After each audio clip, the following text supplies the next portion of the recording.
from WBRN Radio and on the Bostonred Network. This week in economics on the 28th of April 2019. Very interesting week in the field of macroeconomics, and we'll get to some of the major points.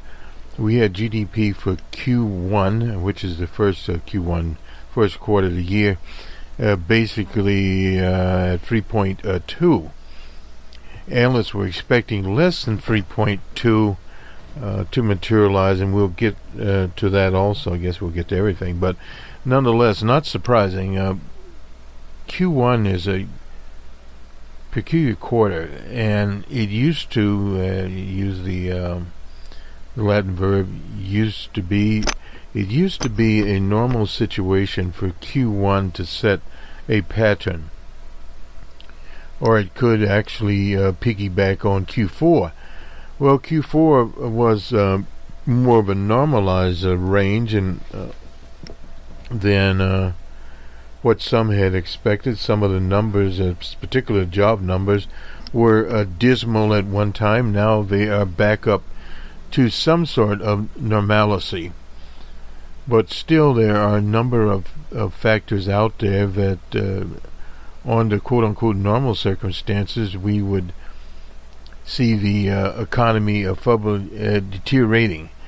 Now, is this due to the psychology of the market, or herd instinct, or what? Some stocks are performing better than others, and some are performing, but it's on a very short-term basis.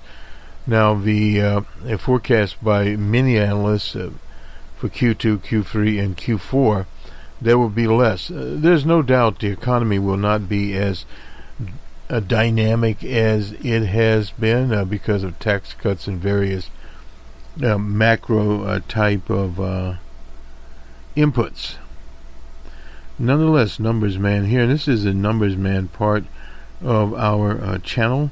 We have a new Audacity installed here. I think, as most people know, we use Audacity. Let's see, this is 2.3.1. Nothing new there, but it is the latest one, and hopefully we'll have more stability. Let's get to the numbers, and we'll look at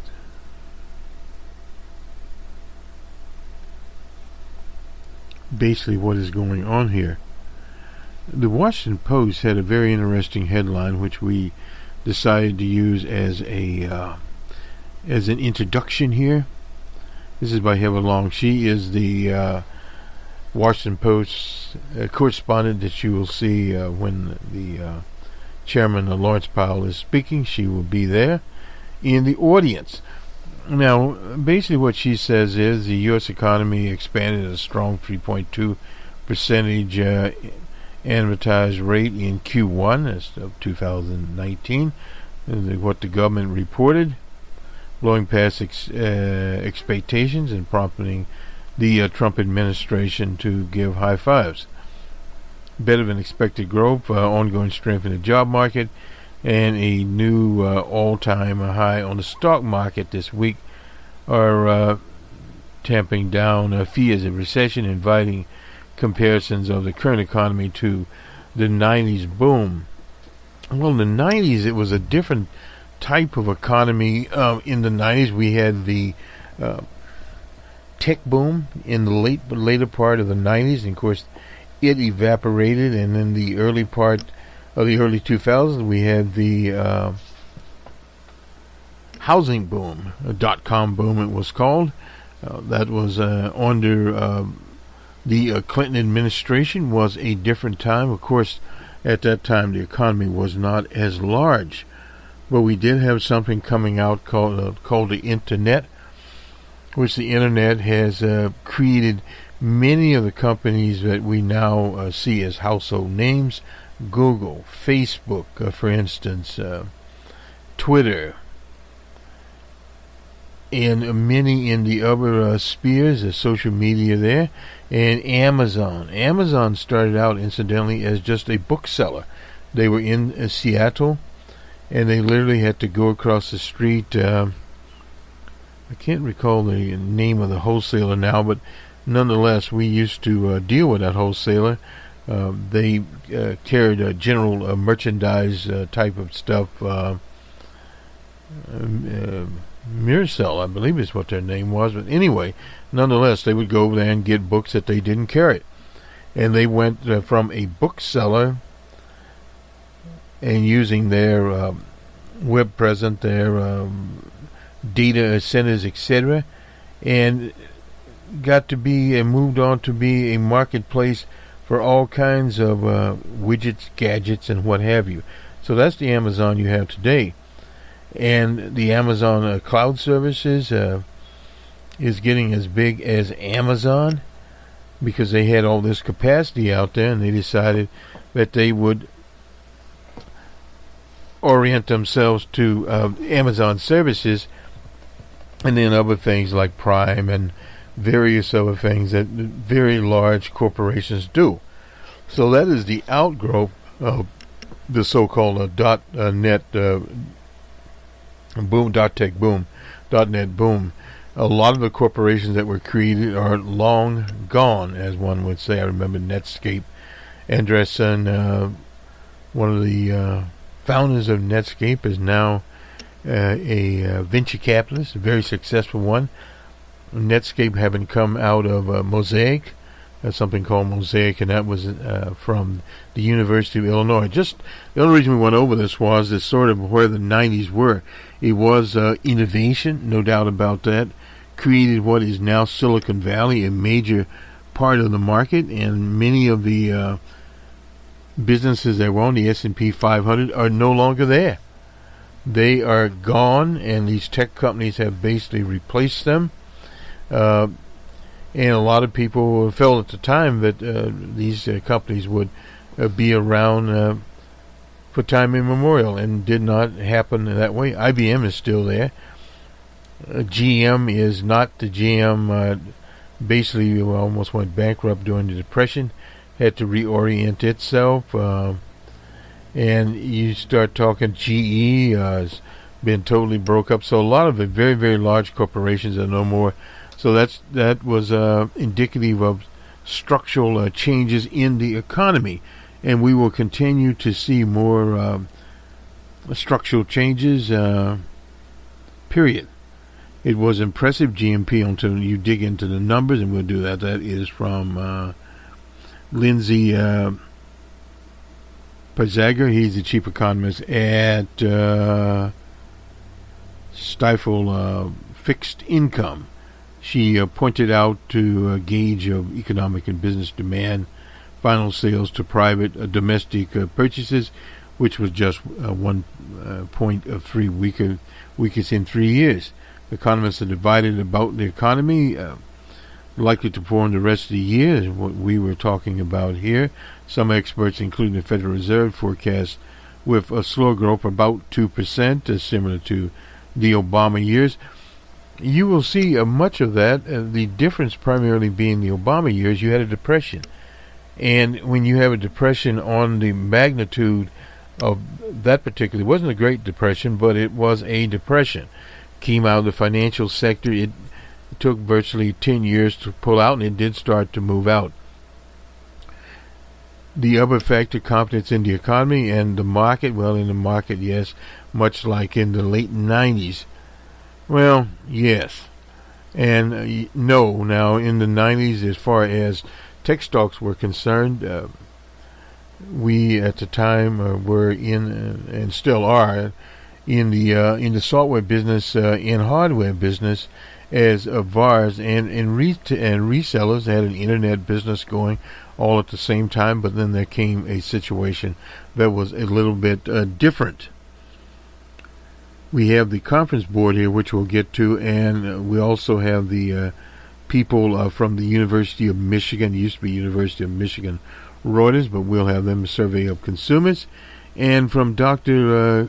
Christina Romer. She was the head of President Obama's Council of Economic Advisors. She is a professor at the University of California, Berkeley. Another recession will surely come at some point, and we are going to enter the next recession in a difficult position. And back here, the two major differences between the current economy and that of the late 90s, that it could work policymakers. The increased inequality is higher now, no doubt about that. Government is far more constricted in its ability to act if a downturn hits. And that was one of the talking points during the Depression, how what the government could do, could not do. So that in itself was very interesting. In the late 90s, interest rates were setting at about 5%. Today they're at 2.5%. And the administration is calling for further reductions. Now, what happens when you get into further reductions in the interest rate, you are turning the economy into an artificial economy. Now, in Japan, they did basically the same thing. They cut interest rates to zero. Of course, at the same time, they got into something called deflation, and that is very, very difficult to get out of.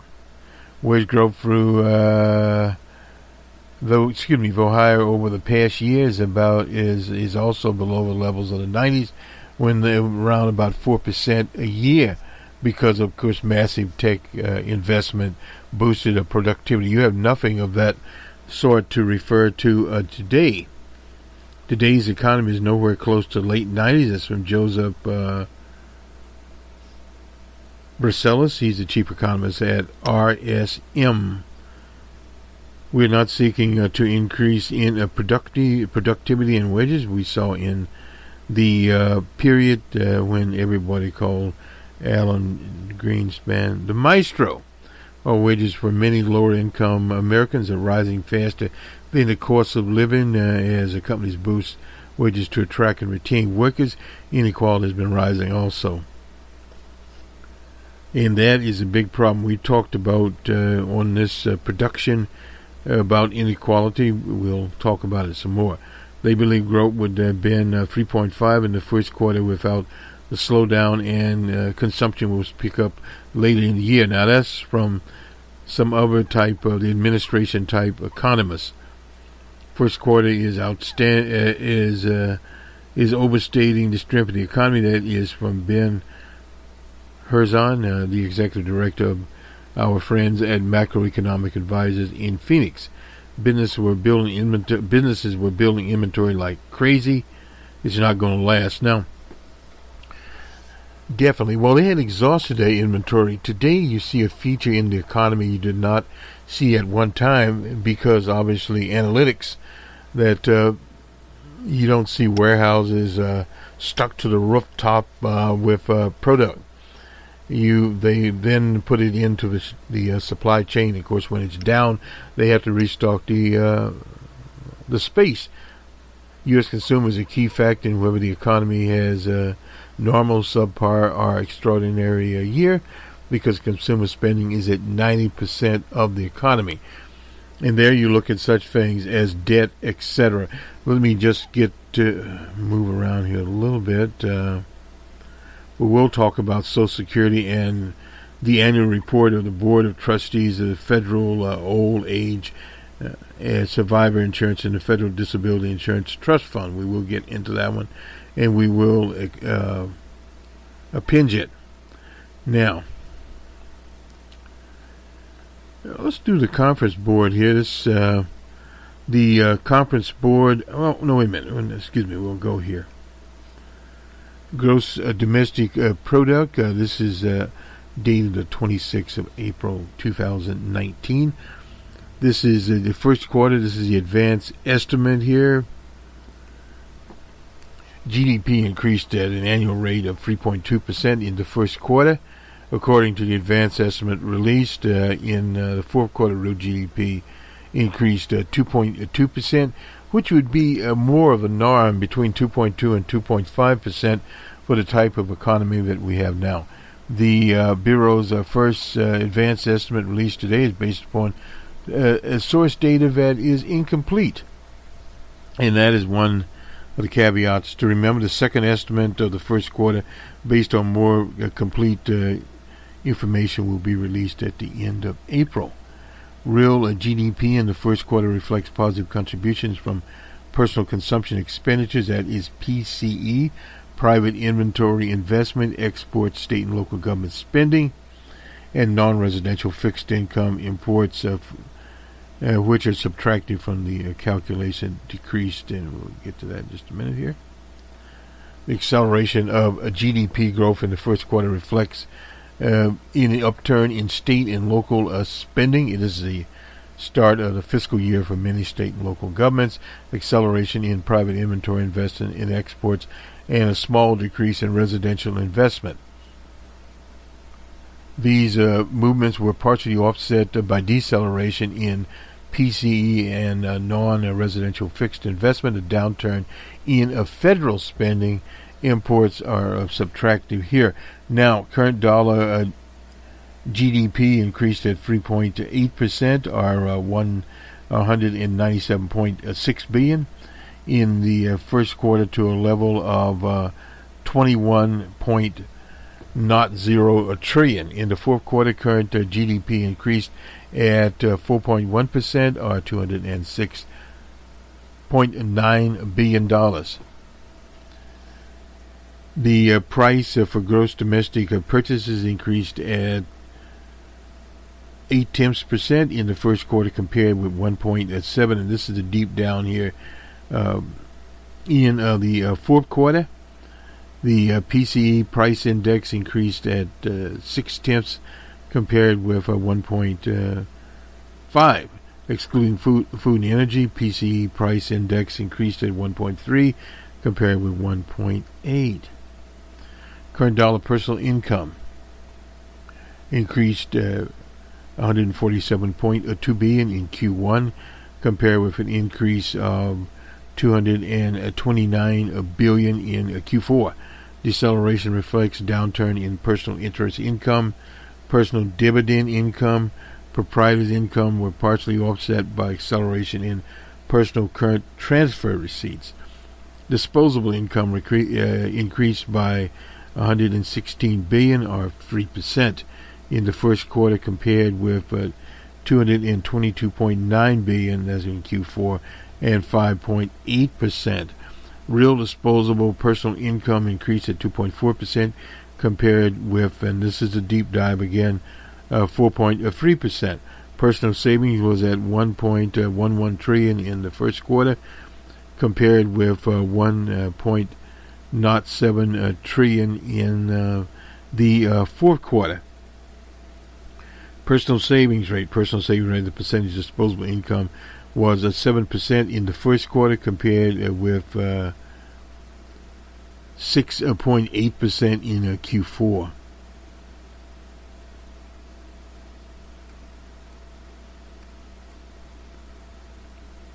And let's see, get down here a little bit. I was looking at some tables here. Gross domestic product, GDP. If we go back to 2016, it would have been 1.6, 2007 2.2, and 2008 2.9. And we can look at these various quarters here. It was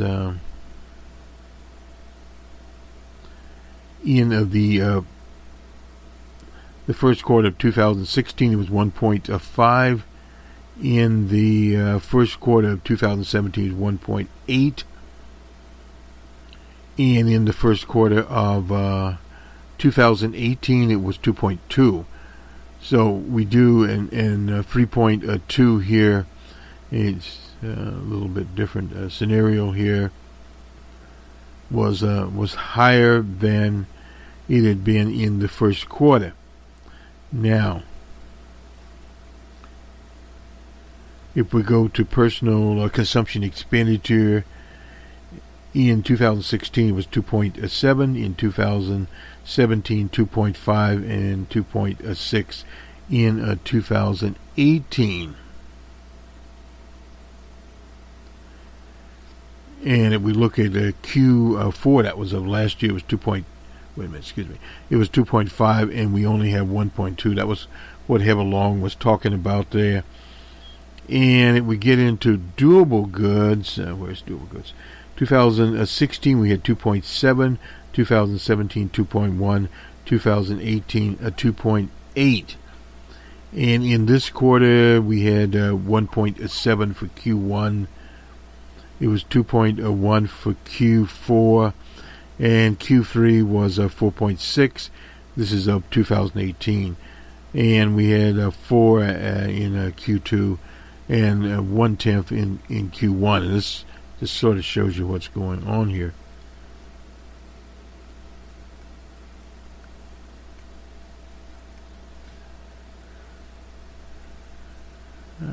Let's see. Well, we won't do it. We're getting away from too much detail, but some detail is desirable. A contribution to percentage change in real gross domestic product.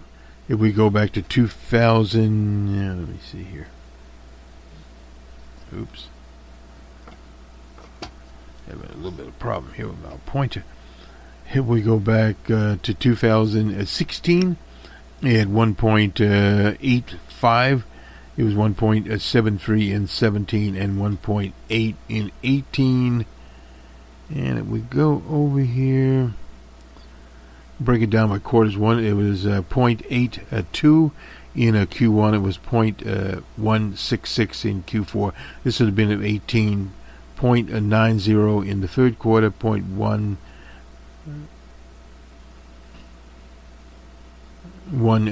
and in Q2 it was a negative 0.13. Anyway, this is basically where it was going. And if we look at gasoline here in the energy products, 0.1/10 in 2016, a negative 0.20, 2/10. In 16 and 18, again, it was in the negative 0.1/10. And if we go over, we don't have anything there. It was 5/10 in the fourth quarter. That was of 2018. A negative 0.6 and 0.7 in Q2. That was of 18 and 0.11. But energy prices were going up there. Healthcare is another sector we look at. It. We go to 216. We have 0.46, 0.36, and so forth and so on. And we have 0.43 in Q1. Okay, yeah.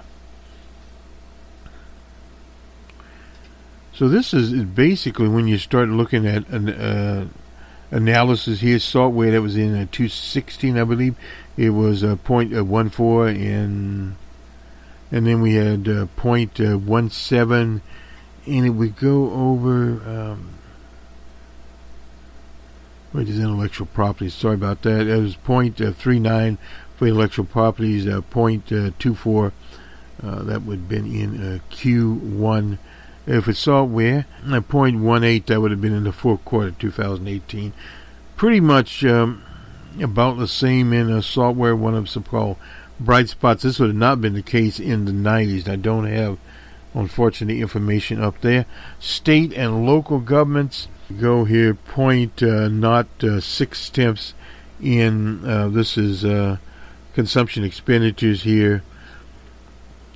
For the first quarter, it was 0.03 in the fourth quarter, 0.11 in the, would be what, the second quarter, and 0.6 there. So some of what is going on here. Defense was in 2016, was negative 0.02, and in the fourth quarter, national defense expenditure was 0.16. 0.24 in the fourth quarter of 2018, 0.8 in that'd be the second quarter, and 0.22.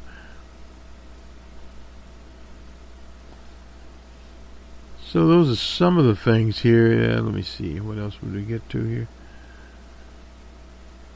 Well, these are changes. We won't really get into the changes here.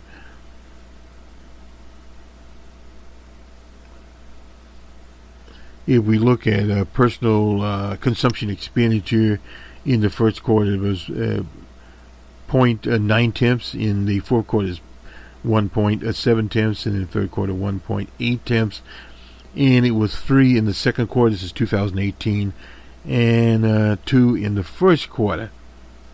So again, a little different situation going on here.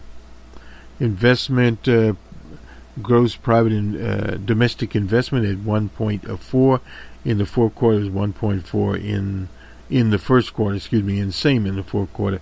It was 2 in the third quarter, it was 3.1 in the second quarter, 2.18 and 2.5. So we go back to 16, it was 0.1 on, wait a minute, it was, there was nothing there. It was 1.5 in 2017 and 2.2 in 2018. So you can see some things going down a bit here. Now let's go back. We'll go to the Conference Board. The Conference Board's index declined in March after increasing in February. The index now stands at 124.1, down from 131.4 in February. The present situation index, based on a consumer assessment of current business and labor market conditions, declined from 172.8 to 160.6. The expectation index, based on consumer short-term outlook for income, business, and labor market conditions, decreased from 103.8 last month to 99.8. Consumer confidence decreased in March after rebounding in February. With the present situation, the main driver of the month's decline, that is from Lynn Franco, a senior director of economic indicators at the Conference Board. Conference Board has been somewhat volatile over the past few months, as consumers had to weather volatility in the financial markets and partial government shutdown, and a very weak February jobs report. Despite these dynamics, consumers remain confident the economy will continue expanding in the near term. However, the overall trend in confidence has been softening since last summer, pointing to moderate growth. And this is the same thing we got from the Beige Book. That's by the Federal Reserve across their various Federal Reserves. Consumer assessment of current conditions declined in March. The percentage of consumers stating business conditions are good decreased from 40.6% to 34.4%, while those saying that business conditions are bad increased from 11.1% to 13.6%. Consumers' assessment of the labor market was less upbeat. Those stating jobs are plentiful decreased from 45.7% to 42%, while those claiming jobs are hard to get increased from 11.7 to 13.7. Consumer optimism about the short-term future moderated in March. The percentage of consumers expecting business conditions will improve over the next 6 months declined from 19.6 to 17.7, and while those expecting business conditions will worsen, remain relatively flat at 9.3 versus 9.2. Not a big distinction there, but it is a distinction.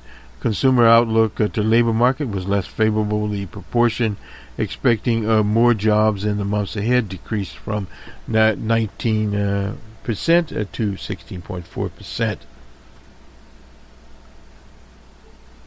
Those anticipating fewer jobs at 13.3% to 12.3% to 13%. Regarding their short-term income prospects, the percentage of consumers expecting improvement rose slightly from 20.6 to 21. So that's the Conference Board. Let's go to the University of Michigan Survey of Consumers. Dr. Curtin here. Anyway, this is their index of sentiment in April was at 97.2. In March, it was at 98.4. Of this year, of 19. And in 2018 it was 98.8. The change it was negative 1.2%, and year over year it was negative 1.6% there. Current economic conditions at 112.3 in April, and it was 113.3 in March, and in April of last year it was 114.9. A negative 0.9% was the change there. The index of consumer expectation at 87.4 in April, and it was 88.8 in March. In April of last year, 2018, it was 88.4, and negative 1.6 from Dr. Curtin. He's head of the survey. The index of consumer sentiment has moved sideways, reporting only small monthly variations since Trump first entered office. The sentiment index has ranged from 97.2 in the past 28 months, identical to the April 2019 reading. Moreover, the sentiment index has remained between 95 and 99 for 21 of the past 28 months. Variations within plus or minus 2 percentage points means that most of the monthly changes were statistically insignificant. The last time the consumer sentiment was favorable for a long period of time was during and this is back to the same theme of the 90s, the last stage of the Clinton expansion. That was a dot-com boom. When asked about the financial prospects of the year ahead, 44% of consumers anticipate improvement compared with just 8% who expect worsening. This was the best overall reading since 2004. That's before the Depression. And moreover, when asked about how long-term financial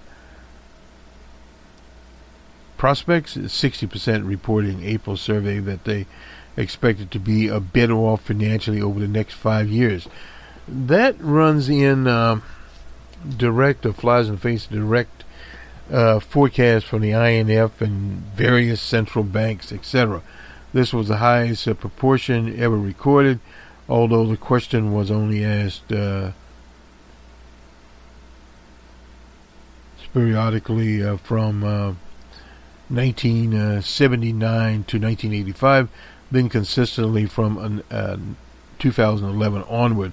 Overall, the data indicates that inflation-adjusted personal consumption expenditure will grow by 2.5% in 2009.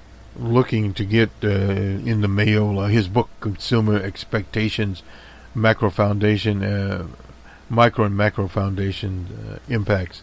This is by Dr. Curtin, and we've been looking to get it. Now let's fly along here. Let me just check our time here, and we'll take a little look at Social Security and see where it is. Social Security actually has some good news. This is a publication, and we'll do a little bit of a deep dive into it. This is from the trustees of Social Security and Medicaid trustees, as they do. That Social Security and Medicare face long-term financial challenges, according to the report. Costs will exceed income next year for the first time in 38 years. Medicare, too, will be running in the red. Both programs could exhaust their reserves by 2035. Now, the key here is could. It will not happen. But that is 15 years out there. There will be major fix, at least we predict, in those systems in the next 5 years. In 2020, of course, the president's election year. And then you'll have 2021, where some things will no doubt happen. Buried below the all-too-familiar headlines, however, is a report of the Social Security Disability Insurance Trust Fund, which helps non-elderly people too sick or injured to work, has gotten an unexpected and apparently doable new lease on life. In 2015, the trustees warned the fund's reserve might not be able to cover 100% of expected benefits in 2016. Now we see sufficient overall obligations until 2052. So what has basically happened here, the pessimistic forecast episode 215 reflected then recent upsurge in disability applications. Now this was in the Depression. Awards becoming that were unusually severe. A downturn, a depression, yes, it was very unusual there, which have brought many formerly disabled people back. And as the report noticed, disability applications have been declining since 2010. The number of disabled workers beneficiaries has been falling since 2014 as the depression went out. Meanwhile, a modest and workers are generally painless administrative reforms, retraining of judges to make more accurate benefit awards. What that basically means is they're making less and accelerating work on a backlog disability reviews, also helping contain the program's growth. The existing expansion of health care for the working poor and Obamacare reduced incentives to go on a disability. So in other words, better medical care played into this. The second lesson, this is from the Washington Post incidentally, the second lesson therefore is from one of many reasons to pursue sustainable and unsustainable economic growth is a positive effect on federal entitlement programs even without a major legislative change. Yet another lesson is that forecasts are inherently uncertain, apt to surpluses, ups and downs. That's why we call our model the seesaw model. Given the chance of an unhappy surprise, the wide response to the disability reprieve is to make necessary structural changes just in case the wolf comes at the door. Economists like Alter and Duggar's proposal anyway won't get into that, but what we will get into is just a little bit of the report here, not very much. We'll append this on. This is a report of the trustees, and somewhere here we'll get to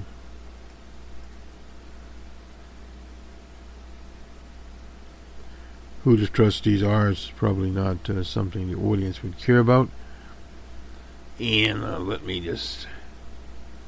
get to the highlights. Uh-oh.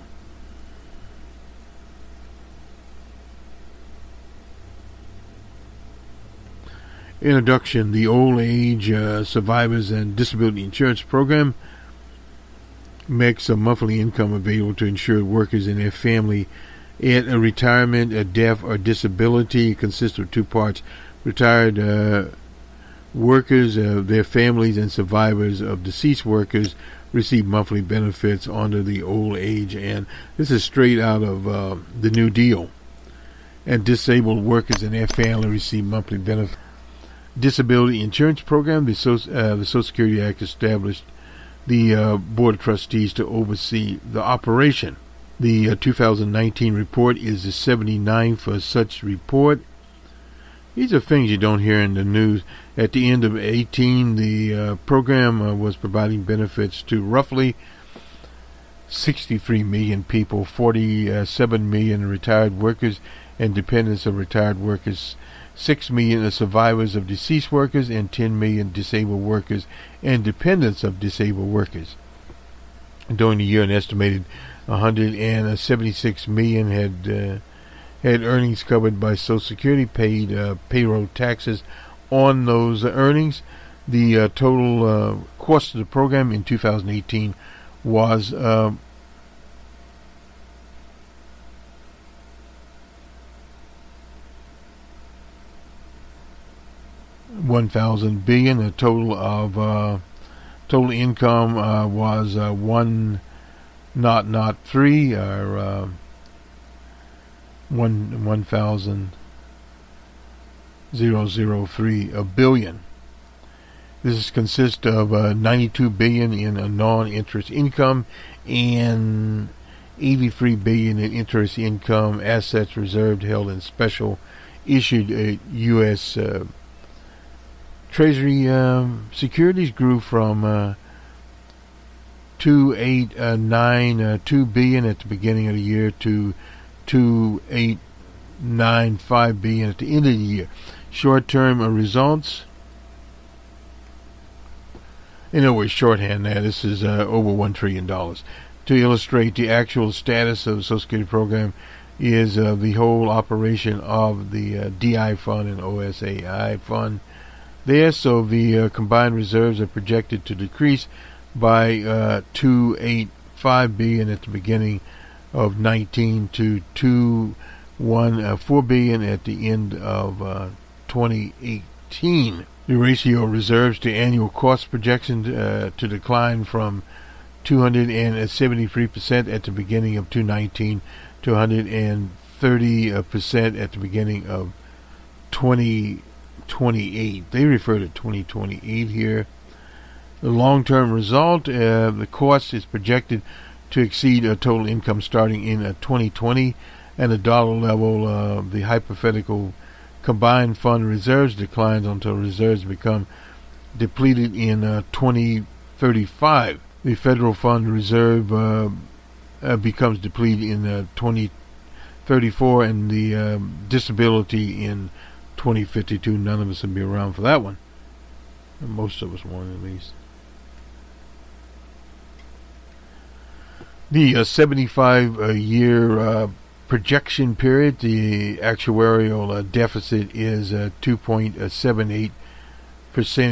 Taxable payroll decreased from 2.84% of taxable payroll last year. The closest related open group unfunded obligation over 75 years is 2.61 there. So this on, and you can go over it. We're just highlighting some things. The Department of Treasury invests Treasury fund reserves in interest-bearing securities issued by the government. In 2018, the combined fund reserve earned an effective rate of 2.9%, not shabby at all. Retirees, survivors, and disability payments accounted for 98.8% of the combined cost. That was in 2018. The expense of administrating the program was 0.7% of the total cost. The net payment to railroad retirement Social Security equivalent benefits accounted for 0.5%. The fund investments provided the basis for paying benefits. Combination of fund reserves increased by $3.1 billion during 2018 because incomes to the combined fund include interest rates earned on trust fund reserves, and in the last year's report, combined reserves were projected to start declining in 18. This may or may not happen. Actually, future income and costs will depend on many factors, including the size, characteristic, and this is very important here. Population receiving benefits, the level of monthly benefit amounts, the size of the workforce, levels of current workers' earnings. These factors will depend in turn upon future birth rates, death rates, immigration, very important there, marriage, divorce rates, retirement age patterns.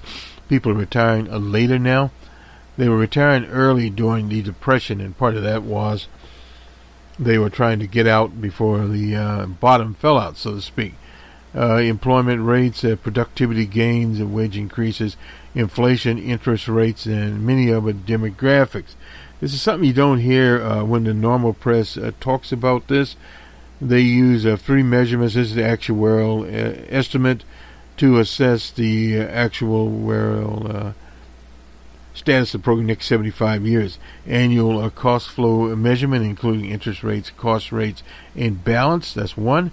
2, trust fund ratio, and a summary measurement such as actuarial balance and open group unfunded obligations. The trustees express these measurements as percentage of taxable payroll, as percentage of gross domestic product, are in dollars. The trustees also summarize measurements on in the Infinity Horizon Index. I won't get into that one. But anyway, this is some of the projections here, what they are projecting, and where those projections go. And part of the problem is, particularly with immigration, we don't know at this point in time how much immigration the country will have. There's no doubt the more immigration you have, particularly when you have worker shortages, you'll have more people paying into the fund. Period.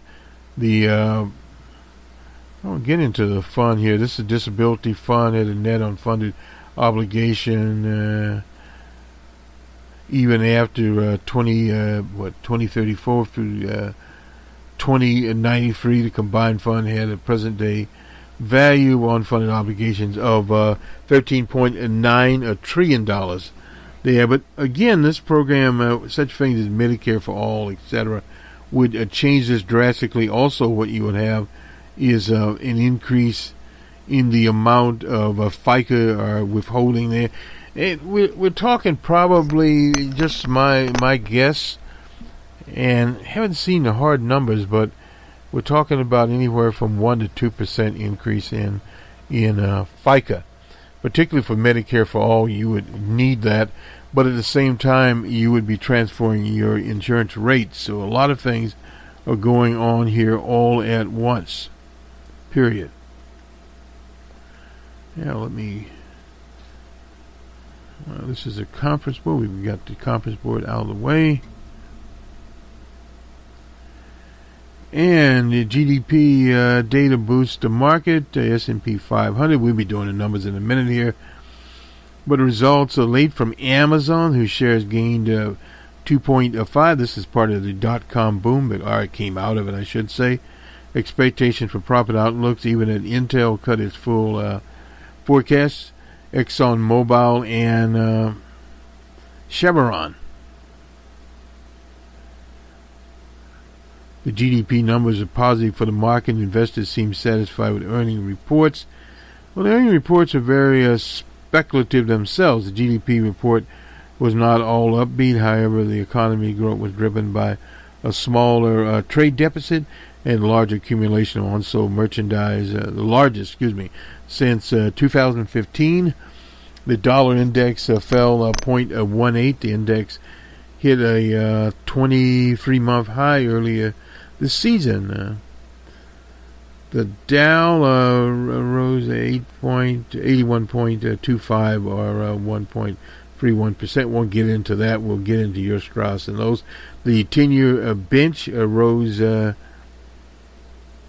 10/30 seconds to yield 2.5% from 2.534%. That was also late there. Crude oil futures fell. We'll be talking about that. Where they are sunk 3% as pressure from the administration. But still, it's up around $72.15, down $2.20. West Texas crude was down $1.91. That's quite a bit there. But we have some people also going off the offline. Venezuela's basically been offline. They'll be more offline. Iran, depending on what they sell, whatever, will virtually be offline. Libya is offline. But what's making it up is a different kind of landscape out there, in the sense that we have shale oil producers in the Dakotas and also in Texas, and now it's put the U.S. either 1 or 2 in oil production around. Now this is the market paired some losses after U.S. oil drillers this week cut the most rigs in over 3 months, removing 20 of those. That rig count is 805. Independent producers follow through on plans to cut spending on a new drilling and completion. So that is one of the things that could impact actually what is going on out here. And those are some of the things we look at because they do affect what actually is going on. And I was just looking here.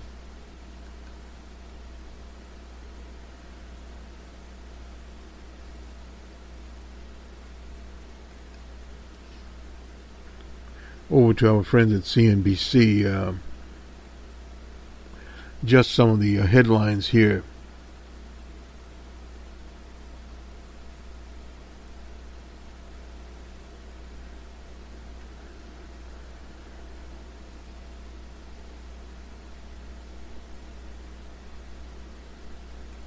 Now, it's looking at, this is from CNBC, Bitcom.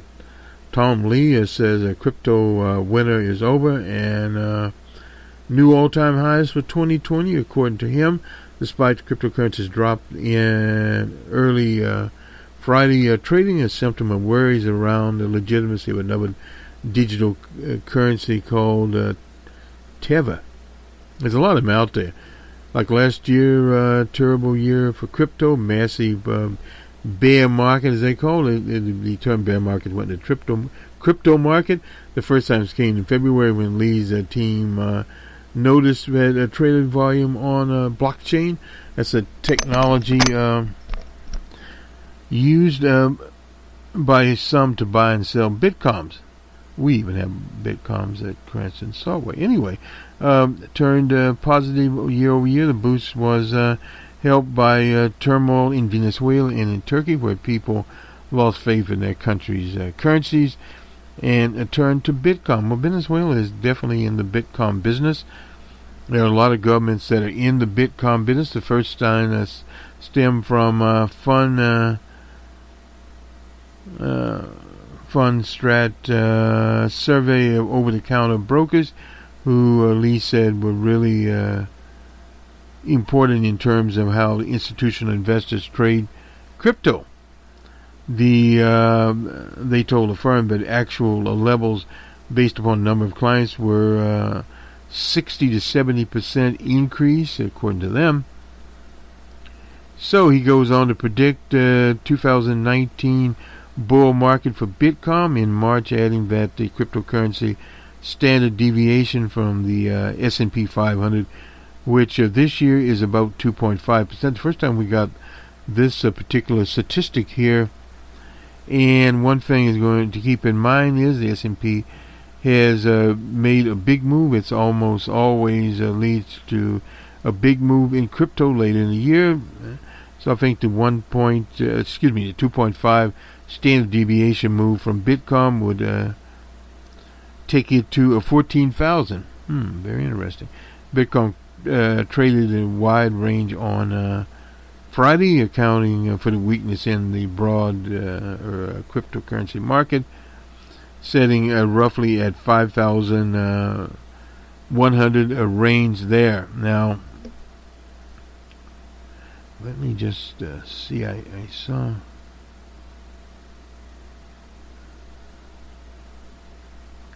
This is Mr. Lee here in his bull market. Not sure. Is this another? Okay, it's coming. This is from Fundstrat's Tom Lee. Again, this is from Lee here. We don't give investment advice here, but from our standpoint, cryptocurrency, you have to separate the hype from where it actually is. And at one time, many people, even moderate incomes, attempted to get into Bitcoin, period. Valued Bitcoin between 13,800 and 14,800 could bring a comeback for cryptocurrencies. Well, as more nations use various cryptocurrencies, and the Chinese, of course, been cracking down, Bitcoin maintains in current trading price around $4,000 and a crossover there. Of course, there was a price collapse in 2018, and as in anything else, there can be a collapse. But as more nations and commercial banking enterprises enter into it, more and more are in various types of Bitcoin. Digital currency dropped as much as 16%. This is an older article here in November of 2018. This was last year that they had this. Around Thanksgiving, Bitcoin at one time topped 10,000 at the end of November, made it almost to 20,000 before the Santa Claus holiday. Then it dropped down to 6,000. And possible cryptocurrency market manipulation. And also the Justice Department is looking into it. Now, Lee is a former equity strategist at J.P. Morgan, and others point to a fork. A fork is a term used by developers when you say have a project and we split off from it. So, okay. So, a fork in the crypto currency Bitcoin deal there. Bitcoin ABC and Bitcoin SV derive what would be known as hash power. Anyway, so the hash war between Bitcoin Cash, ABC, and so forth and so on. So you'll have a lot of struggles out here with various Bitcoin proprietors. Let's go to BBC now. There's still this controversy around Huawei. That is a giant Chinese telephone company that has the most advanced technology for 5G. Very advanced. Some people are warning them off, but also, let's just get to a little bit of this so we can. It was Beijing would defend it, and the U.S., Australia, and New Zealand say the Chinese firm is a security risk because of its ties to the state. Writing in the Telegram, the Sunday Telegram, that in Britain, UK, they should resist that happening. When it comes to establishment of a new 5G network in the UK, is in a position to do the same again by resisting pressure, working to avoid interruptions there. Period. Much of the attention has been focused on, anyway, there's some ministers in the UK government, but at the same time, take a little look at the Sunday Telegram here. We don't have time to look at much of it, but Britain can and must work with Huawei on a 5G is the article here. There's some zoom in. Anyway, again making headlines here, and this just his little short article here. What a simple choice between different 5G suppliers actually hangs on three very important binary decisions that face the UK. First, the UK will choose independent decision there. So this is the article, and we don't get much of the article there because they have a wall up. So since they have a wall up, not very much we can do there. Anyway, back to business here, and we'll do the numbers in just a second. Just make sure there's nothing here that we should look at. American Airlines, of course, is suffering from the 737 MAX problem that they've had. All these airlines are. And American canceled 15,000 flights using 24 737 MAX jets. American said it was confident the jet would resume flying in August. It was going to resume in about 30 days. Now it's to August. It said its fuel expenses for the year would now be $650 million more than previously expected due to rising oil prices. Well, they're going up and down, and this is overall in the economy what affects many different things that you start to look at, and these are some of the things that you have to put in your forecast. The FTSE was down 0.08%. That's the FTSE 100. In Amsterdam, they were down 0.07%. In Paris, they're actually up at 0.21. They're close, of course. Now, in Frankfurt, 0.27. The Eurostas at 0.24. In Madrid, the Spanish elections are over now. The Socialist Party came out with a majority of the votes at 0.05% there. And we move to Asia, Bombay, nothing there.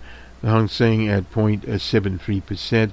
The Nikkei down at negative 0.22. Now back to the U.S. market. We'll find them. The Dow was at 0.31%, and the Nasdaq at 0.34%, and the S&P 500 closed at, they said Chicago here, I have to investigate that, at 0.47. And let's take a look at commodities.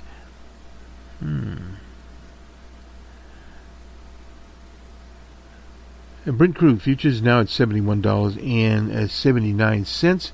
West Texas crude is at $62.96. T-Boone and Pickens still jumping for joy.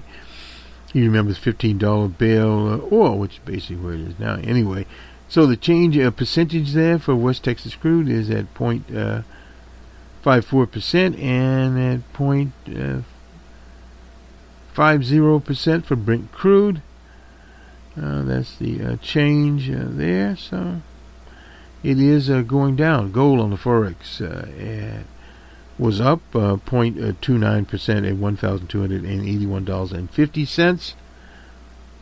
And that is all that we have there for our markets. We won't bother to get the others in. We're running a little bit. Whoa. I guess we got to jump in a hurry here. Anyway, this will do it for this week in economics on the 29th of April, 2019. Numbers man here, as we usually do this with Cranston Analytics. And we will return next week unless there's some catastrophe in the economic sphere. Then we'll return with special reports. Also on our political side, there's Bostonred. We have the Monday morning quarterback coming Monday morning. And various other political issues that we have been covering here. And an open source report will come in the next few days, so we can look forward to the open source report. That is our technical magazine. We partner there with Cranston Software, and we talk about open source applications, and we even mention blockchain. We have done programs on blockchain. Have a good week, everyone, and for those in business, making a productive week for the consumer. Obviously, keep your eye on the prize. We didn't get any information as of yet, the Easter, Passover holidays, etc. spending there. We usually do see those. We don't have it, but we will get it as soon as we can.